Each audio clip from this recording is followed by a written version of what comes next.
वह कौन सी ऐसी सास होगी जिसके घर में एक बहू का डेथ हो जाता है और वह प्रेस कॉन्फ्रेंस करती है और कहती है कि उसकी बहू सही नहीं थी, और वो जो सास है ये भी कहती है कि जो बहू का मेंटल स्टेबिलिटी सही नहीं था। हमारे इंडियन सोसाइटी में इंसान कितना भी बुरा क्यों ना हो, उससे जब डेथ हो जाता है उसका, तो उसे अच्छा ही बोला जाता है कि वह बहुत ही अच्छे आदमी थे। 12 मई 2026 की रात एक फोन कॉल ने सब कुछ बदल दिया। कुछ ही महीने पहले शादी के बंधन में बंधी मॉडल और अभिनेत्री ट्विशा शर्मा अचानक अपने ही ससुराल में मृत पाई गई। शुरुआत में इसे आत्महत्या बताया गया, लेकिन जैसे जैसे परतें खुलती गई सवाल बढ़ते गए। क्या यह सच में आत्महत्या थी या फिर इसके पीछे छिपी दहेज, दबाव और प्रताड़ना की एक खौफनाक कहानी है। परिवार ने बहुत ही गंभीर आरोप लगाए हैं जज साहिबा और उनके बेटे पर। शरीर पर चोटों के निशान होने का दावा किया गया है, सीसीटीवी फुटेज पर सवाल उठाए गए हैं और मामला पहुंच गया देश की सबसे बड़ी अदालत तक। एक ऐसी मौत जिसने पूरे देश को झकझोर दिया, जहां हर नया खुलासा पहले से ज्यादा रहस्यमय था। आखिर ट्विशा शर्मा के साथ उस रात क्या हुआ था? ट्विशा ने आत्महत्या कर लिया था या फिर दुर्घटना हुआ था या फिर एक सुनियोजित साजिश था? आज की इस वीडियो में हम जानेंगे ट्विशा शर्मा केस की पूरी कहानी, घटनाओं की टाइमलाइन, जांच में सामने आए चौंकाने वाले तथ्य और वो सवाल जिनके जवाब आज भी तलाशे जा रहे हैं। ट्विशा शर्मा का जन्म और पालन पोषण उत्तर प्रदेश के नोएडा में हुआ था। बचपन से ही उनकी रुचि फैशन, सार्वजनिक भाषण, पब्लिक स्पीकिंग और परफॉर्मेंस आर्ट में रही। अपने आत्मविश्वास और मिलनसार स्वभाव के कारण वो अपने दोस्तों और परिवार के बीच काफी लोकप्रिय थी। बड़े होते हुए ट्विशा ने सांस्कृतिक कार्यक्रमों, स्कूल प्रतियोगिताओं और विभिन्न सह पाठ्यक्रम गतिविधियों में सक्रिय रूप से भाग लिया। मॉडलिंग में उनकी रुचि कॉलेज के दिनों में विकसित हुई, जब उन्होंने फैशन शो और ब्यूटी कॉन्टेस्ट में हिस्सा लेना शुरू किया। ट्विशा शर्मा एक बहुत ही ज्यादा पढ़ी लिखी थी। उन्होंने अपनी स्कूली शिक्षा नोएडा से पूरी की और इसके बाद बिजनेस एवं मैनेजमेंट के क्षेत्र में उच्च शिक्षा प्राप्त की। अभी आप एक बात सोच करके देखिए, कोई भी इंसान अगर जिंदा है, अगर हम उनके बारे में कुछ उसी को बताते हैं तो कितना मजे की बात है और उसे कितना खुशी होता। ये जितनी भी डिग्रियां हासिल की है, जितनी भी ट्विशा शर्मा ने जितने भी काम किए हैं अपने बचपन से लेकर के अपनी जवानी तक, सब के सब अभी हम लोग बता रहे हैं उनके मरने के बाद। लेट भी, चलिए आगे बढ़ते हैं। ट्विशा शर्मा ने एमबीए की डिग्री हासिल की, जिसने उन्हें मार्केटिंग और कॉर्पोरेट कम्युनिकेशन के क्षेत्र में एक सफल करियर बनाने में मदद मिला। उनकी कॉर्पोरेट क्षेत्र में कार्य करने के साथ साथ ट्विशा ने मॉडलिंग और अभिनय के अवसरों की भी तलाश जारी रखी और दोनों क्षेत्रों के बीच सफलतापूर्वक संतुलन बनाए रखा। शिक्षा पूरी करने के बाद ट्विशा ने कॉर्पोरेट क्षेत्र में विशेष रूप से मार्केटिंग और कम्युनिकेशन के क्षेत्र में काम करना शुरू किया। उनकी प्रभावशाली संवाद कौशल, जिसको हम लोग कम्युनिकेशन स्किल बोलते हैं, और पेशेवर कार्यशैली ने उन्हें एक सफल करियर बनाने में मदद की। साथ ही उन्होंने मॉडलिंग और फैशन से जुड़े कार्यक्रमों में भी अवसर तलाशना शुरू किए। ट्विशा की सबसे बड़ी सफलता तब मिली जब उन्होंने ब्यूटी कॉन्टेस्ट, पेजेंट्स जैसे, जिसको हम लोग हिंदी में सौंदर्य प्रतियोगिता में भाग लिया और प्रतिष्ठित मिस पुणे का खिताब अपने नाम कर लिया। जीत के बाद फैशन और मनोरंजन की जगत में उनकी पहचान काफी बढ़ गई। उन्हें कई क्षेत्रों में काम करने के अवसर मिलने लगे, जैसे brand promotion, fashion show, print विज्ञापन, कमर्शियल कैंपेन। मॉडलिंग की दुनिया में पहचान बनाने के बाद ट्विशा ने अभिनय की ओर कदम बढ़ाया। उन्होंने वर्ष 2018 में हिंदी शॉर्ट फिल्म जरा संभल के, उसमें भी अभिनय किया। इस परियोजना ने उन्हें कैमरे के सामने काम करने का अनुभव दिया और व्यापक दर्शक वर्ग तक पहुंचने में मदद मिला। इसके बाद उन्होंने वर्ष 2021 में तेलुगु फिल्म मुरुगु मोनाबल्लू में भी अभिनय किया था। इस फिल्म में उन्होंने अंजलि डी का किरदार निभाया था। उनके अभिनय को दर्शकों और फिल्म उद्योगों से जुड़े लोगों द्वारा बहुत ही सराहा गया। हालांकि उनका अभिनय करियर अपेक्षाकृत बहुत ही छोटा रहा, लेकिन उन्होंने अपनी प्रतिभा का परिचय दिया और मनोरंजन जगत में आगे बढ़ने की संभावना दिखाई। मॉडलिंग और अभिनय के अलावा ट्विशा एक मार्केटिंग और कम्युनिकेशन प्रोफेशनल के रूप में भी कार्यरत थी। उनकी एमबीए की शिक्षा ने उन्हें निम्नलिखित क्षेत्रों में काम करने में मदद मिला, जैसे ब्रांड कम्युनिकेशन, मार्केटिंग, कॉर्पोरेट संबंधी जानकारी, जैसे कॉर्पोरेट में काम करने में मौका मिला, पब्लिक रिलेशनशिप, जिसको डिजिटल कैंपेन वगैरह वगैरह में काम करने में वो माहिर थी। ट्विशा शर्मा ने दिसंबर 2025 में समर्थ सिंह से विवाह किया। मीडिया रिपोर्ट्स के अनुसार दोनों की मुलाकात एक डेटिंग प्लेटफॉर्म के माध्यम से हुई, जिसके बाद उन्होंने विवाह करने का निर्णय लिया और दोनों शादी कर लेते हैं। और शादी के दिन भी उसकी जो सासू माँ है, जज साहिबा, वो टॉर्चर करती है एक दूसरे को। शादी के बाद ट्विशा मध्य प्रदेश के भोपाल में रहने लगी, जहां उनके पति और ससुराल पक्ष का परिवार रहता था। विवाह के बाद नए जीवन में सामंजस्य बिठाने के साथ साथ उन्होंने अपने पेशेवर संपर्कों और करियर से जुड़े नेटवर्क को भी बनाए रखा। यही तो दिक्कत हो गया कि वो लड़की भी पैसा कमा रही थी, तभी तो इसकी माँ जो थी वो पैसे पैसे पैसे पैसे कर रही थी। यह जो सामर्थ सिंह की माँ जो कि रिटायर्ड जज है, वो शादी के दिन बारात को 1 बजे तक त्रिशा के घर तक आने नहीं दिया, क्योंकि मम्मी साहिबा नाराज हो गई थी, जज साहिबा नाराज हो गई थी, क्योंकि रिटायर्ड जज को वह फैंसी सेलिब्रिटी ट्रीटमेंट नहीं मिला था। जैसे कोई गेट नहीं खोल रहा था, कोई पानी नहीं पूछ रहा था, या फिर आप ऐसा कह सकते हैं कि कोई मैडम साहिबा के अर्दली में नहीं था। तो त्रिशा के फैमिली वालों ने कहा कि ठीक है, आप बारात लेकर के यहाँ पे आ जाइए, हम आपका सत्कार यहाँ पे इस तरीके से कर देंगे। उन्होंने सॉरी भी बोला, पर जज साहिबा ने कहा नहीं नहीं, आपको तो इसका कंपनसेशन देना पड़ेगा बाबा, आपको तो 10 लाख रुपया देना पड़ेगा। ये मैं वीडियो में सुना हूं, किसी इंसान ने बोला है। तो त्रिशा की फैमिली वालों ने बारात लाने के लिए उस पॉइंट ऑफ टाइम पे 2 लाख रुपए जज साहिबा को दिए। अगर इस तरीके का हरकत कोई गांव में करता ना, तो गांव में इस समय शादी भी टूट जाती और बाराती को मार भी लगता और दुल्हा बिना दुल्हन लिए जाता और शादी अगले दिन होता बेइज्जती होने के बाद। सोचिए क्या माइंडसेट होगा ऐसी औरत का जो सिर्फ हर जगह पे पैसा पैसा पैसा पैसा दिखाई देता हो उसको। अदालत में त्रिशा के परिवार द्वारा प्रस्तुत दस्तावेजों के अनुसार कथित तौर पे उसकी शादी के तुरंत बाद ही समस्या शुरू हो गई थी। परिवार के सदस्यों ने आरोप लगाया कि विवाह के दौरान दिए गए उपहारों और दहेजों को बार बार उनके स्तर के अनुरूप नहीं बताया जाता था। मीडिया रिपोर्टों के अनुसार तो वियतनाम यात्रा से लौटने के बाद त्रिशा को हमेशा ताने दिए गए थे। साथ ही यह भी बात सामने आई है कि उनके पास विभिन्न कंपनियों के शेयर थे, यानी कि त्रिशा के पास बहुत सारी कंपनियों के शेयर थे। तब परिवार में तनाव और अधिक बढ़ गया। पैसा जो देख लिया ना कि लड़की के पास इतना पैसा हो। मीडिया रिपोर्ट्स के अनुसार त्रिशा के पास लगभग 20 लाख रुपए मूल्य के शेयर थे। उनके परिवार का आरोप है कि सामर्थ सिंह और गिरेबाला सिंह उन शेयरों को अपने नाम पर ट्रांसफर करवाना चाहते थे। सीबीआई अब यह पता लगाने की कोशिश कर रहा है कि क्या इन वित्तीय संपत्ति को लेकर के विवाद हुआ था घर में, या फिर कोई और बात का तनाव चल रहा था। त्रिशा की गर्भावस्था से जुड़े आरोपों के कारण मामला और गंभीर हो जाता है।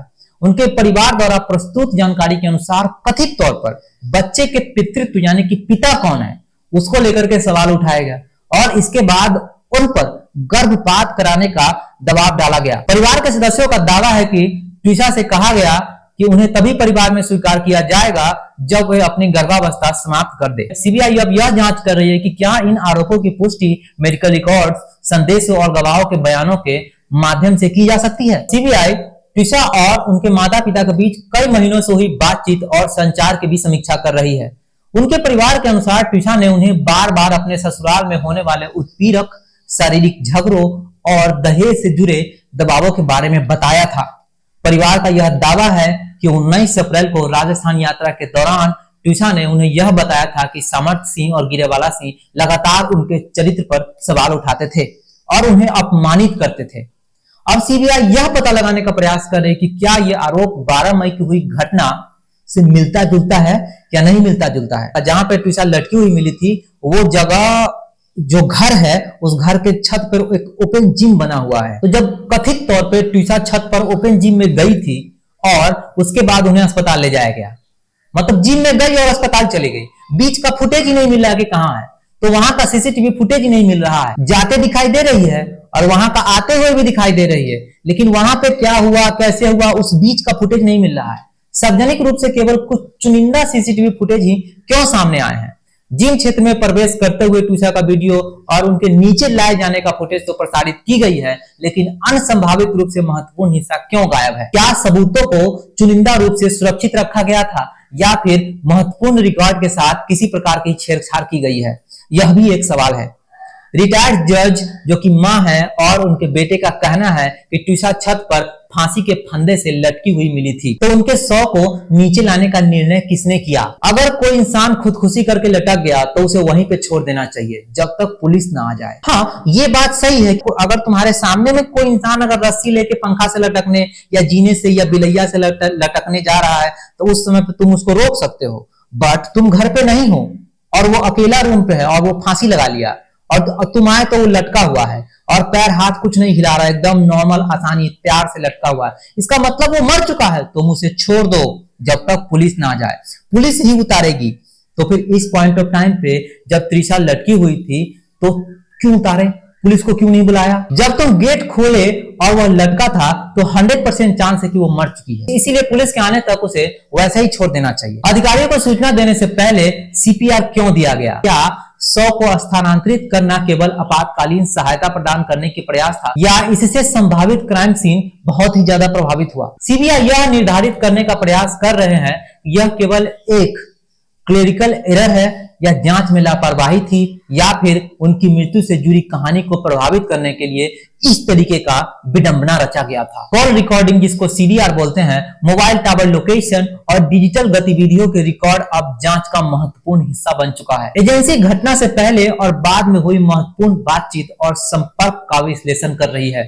इससे यह भी शामिल है कि अपने अंतिम घंटों में ट्यूशा ने किन लोगों से संपर्क किया था और क्या उनकी मृत्यु के तुरंत बाद संचार के पैटर्न में कोई बदलाव आया था या नहीं आया था। जांच के दायरे को केवल निकट परिवार तक सीमित नहीं रखा जा रहा था। घरेलू कर्मचारी, परिचित, घटना के बाद घर पर आने वाले लोग और परिवार से जुड़े अन्य व्यक्तियों से भी पूछताछ किए जाने की संभावना है। सीबीआई के लिए गिरेवाला सिंह की गिरफ्तारी को एक जांच का अंत नहीं है, बल्कि एक गहरे और व्यापक चरण की शुरुआत माना जा रहा है। अब देखो, इंडिया में जज वर्ग फंसते नहीं हैं, इस बात को आप हमेशा समझिए। अब देखिए, एक जज साहब के घर पे 500 की नोट मिले थे जो जले हुए मिले थे, याद है आप लोग को?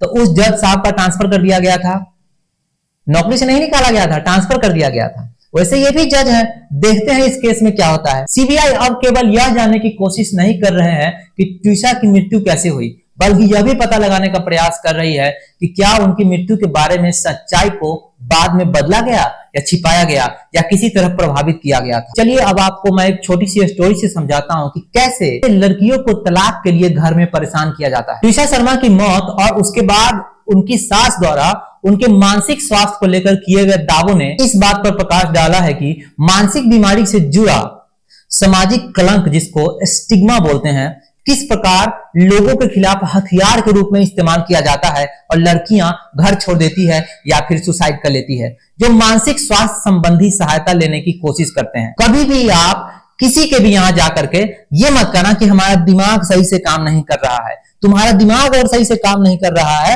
तो तुम जाकर सिर्फ और सिर्फ पैसा कमाओ, तुम्हारा दिमाग सही काम करेगा। यह मामला इस गंभीर प्रश्न को सामने लाता है कि वैवाहिक विवादों, तलाक और पारिवारिक संघर्षों के दौरान किसी व्यक्ति के मानसिक स्वास्थ्य से जुड़ी जानकारी का किस प्रकार उपयोग या दुरुपयोग किया जा सकता है।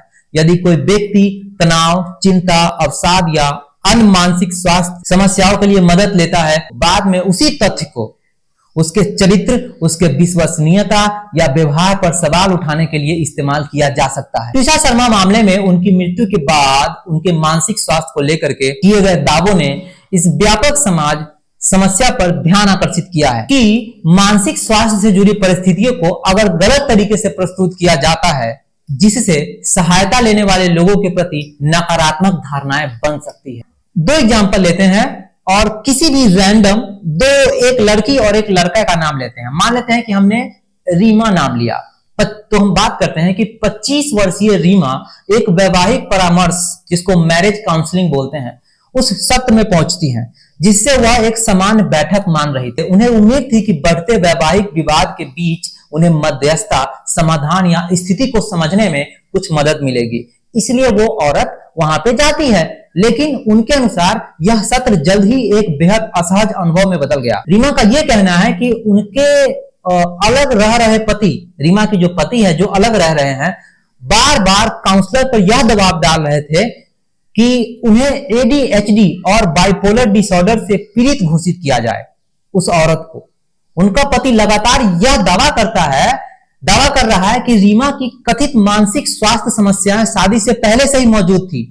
तुम ये बोलो। रीमा के अनुसार उस जगह पर जो बातचीत हो रहा था, धीरे धीरे थेरेपी जैसी कम और उनके खिलाफ कानूनी मामला तैयार करने जैसी अधिक लगने लगी। अंततः काउंसलर को हस्तक्षेप करना पड़ा और उनके पति से ऐसा करना बंद करने को कहा गया। रीमा का आरोप है कि उनके पति लगातार ऐसी मनोवैज्ञानिक कहानी गढ़ने की कोशिश कर रहे थे जो तलाक के कार्यवाही में उनकी कानूनी स्थिति को मजबूत कर सके। यहीं पे अब अगर हम दूसरे लड़के के बारे में बात करें कि एक लड़का है जिस पे एक लड़की गलत इल्जाम लगा रही है और कैसे लगाती है। 30 वर्ष का एक बंदा है जिसका नाम है रोहित। उनका कहना है कि विवाह के दौरान उनकी पत्नी, जो पेशे से एक मनोवैज्ञानिक यानी कि साइकोलॉजिस्ट है, बार बार उन्हें बताती थी कि उन्हें एडीएचडी और कई अन्य मानसिक स्वास्थ्य समस्याएं हैं। तुम बीमार नहीं हो। और तुम्हें कोई कह रहा है कि अबे तुम्हें बुखार लग रहा है, मुझे तुम्हारा दिमाग सही नहीं लग रहा, मुझे तुम गलत हरकतें कर रहे हो, बल्कि तुम नहीं कर रहे हो, फिर भी मैं तुम्हें अगर कह रहा हूं, 10 आदमी तुम्हें कह रहा है यार तुम गलत हरकतें कर रहे हो, तो तुम्हारा दिमाग खराब होगा या नहीं होगा? तुम्हारा दिमाग एकदम पागल हो जाएगा। तो रोहित का आरोप है कि उनकी जो पत्नी है साइकोलॉजिकल दवाएं दे रही थी, जबकि उन्हें कानूनी रूप से ऐसी दवाएं लिखने या देने का कोई अधिकार नहीं था। रोहित के अनुसार एक बार जब वे आत्महत्या के प्रयास के बाद अस्पताल में भर्ती थे, तब उनकी पत्नी अस्पताल पहुंचती है और उनके एक शपथ पत्र यानी कि एफिडेविट पर हस्ताक्षर करने को कहती है। उस दस्तावेज में यह घोषित करने की मांग की गई थी कि उनके कार्य के लिए उनकी पत्नी किसी भी प्रकार से जिम्मेदार नहीं थी। साथ ही उनकी जो पत्नी थी यह भी लिखवाने का प्रयास किया गया कि उन्हें अपनी संपत्ति के उत्तराधिकारी यानी कि वारिस के रूप में पत्नी का नाम अपनी इच्छा से वसीयत में दर्ज किया गया है और इस संबंध में उन पर किसी भी प्रकार का दबाव नहीं डाला गया था। रोहित का कहना है कि अलगाव के बाद और वकीलों के शामिल होने पर उन्हें पहली बार पता चला कि भारत में मनोवैज्ञानिक, जिसको साइकोलॉजिस्ट बोलते हैं, कानूनी रूप से ऐसी दवाएं लिख नहीं सकते, या अधिकार केवल मनोचिकित्सा के पास होता है।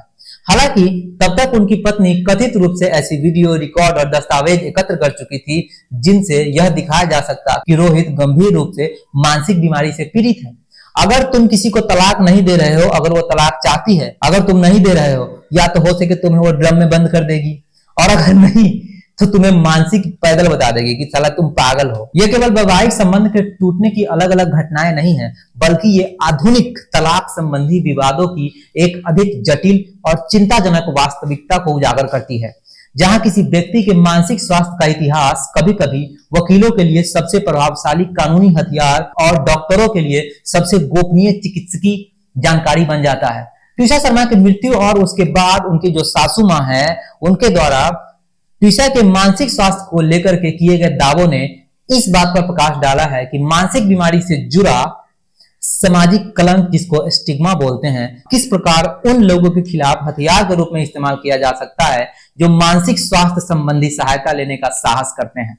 कभी भी ये मत कहो कि तुम्हारा दिमाग खराब है, कभी भी किसी साइकोलॉजिस्ट के पास मत जाओ, साले सब चोर के चोर बैठे हैं। अब हम लोग बात करते हैं ट्विशा के पास। भोपाल पुलिस ट्विशा शर्मा के पति से किन किन सवालों पर पूछताछ कर सकती है। पुलिस सूत्रों के अनुसार ट्विशा शर्मा के पति समर्थ सिंह को घटना पर ले जाकर मौके का सत्यापन, जिसको बोलते हैं, कराया जाएगा, स्पॉट वेरिफिकेशन।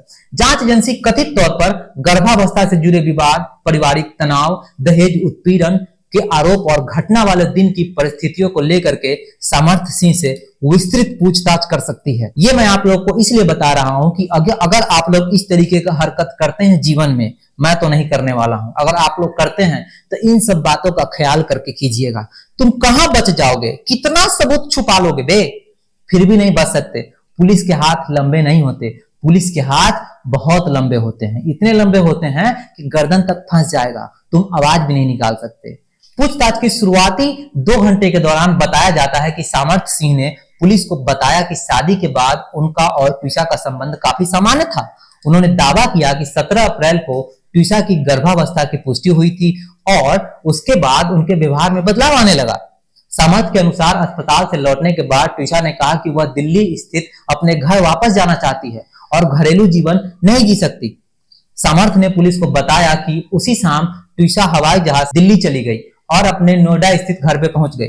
रिपोर्ट्स के अनुसार सामर्थ ने यह भी कहा कि काफी समझाने बुझाने के बाद ट्विशा 23 अप्रैल को अपनी मां और भाई के साथ भोपाल वापस लौटी, लेकिन उनके अनुसार इसके बाद भी दोनों के बीच तनाव बना रहा। सामर्थ ने पुलिस को बताया कि उन्होंने 24 अप्रैल के लिए बेंगलुरु जाने की टिकट पहले ही बुक कर रखे थे और शुरुआत में ट्विशा उनके साथ जाने के लिए तैयार थी। बाद में उनके अनुसार ट्विशा ने जाने से इनकार कर दिया और कहा कि वह राजस्थान के अजमेर जिले के नसीराबाद में रहने वाले अपने भाई के पास जाना चाहती है। समर्थ का दावा है कि इसी बात को लेकर के दोनों के बीच बहस और विवाद हुआ था। यहाँ पर एक क्वेश्चन पैदा होता है, क्या बेंगलुरु की यात्रा दोनों की आपसी सहमति से तय हुई थी या ट्विशा ने अचानक अपना फैसला क्यों बदला?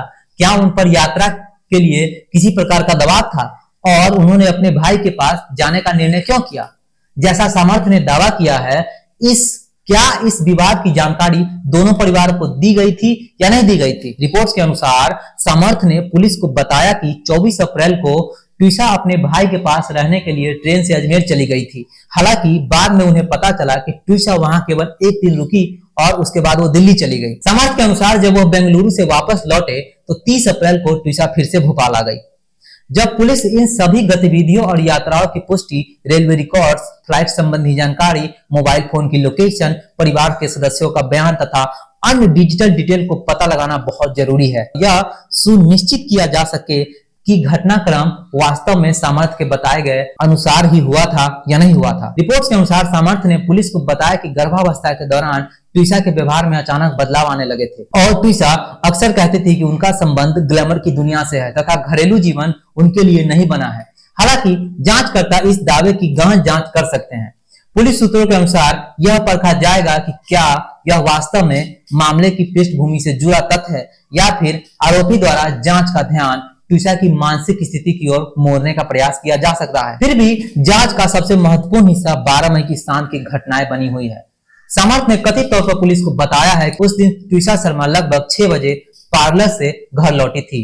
पार्लर से उनके घर लौटने की सीसीटीवी फुटेज भी सामने आई है। समर्थ के अनुसार घर लौटने के बाद दोनों शाम लगभग 6:30 बजे से लेकर के 7:30 बजे तक घर के सामने स्थित पार्क में टहलने गए थे। यह भी एक जांच का विषय है। समर्थ ने आगे दावा किया है कि वॉक से लौटने के बाद उन्होंने ट्विशा के साथ में रात का भोजन भी किया।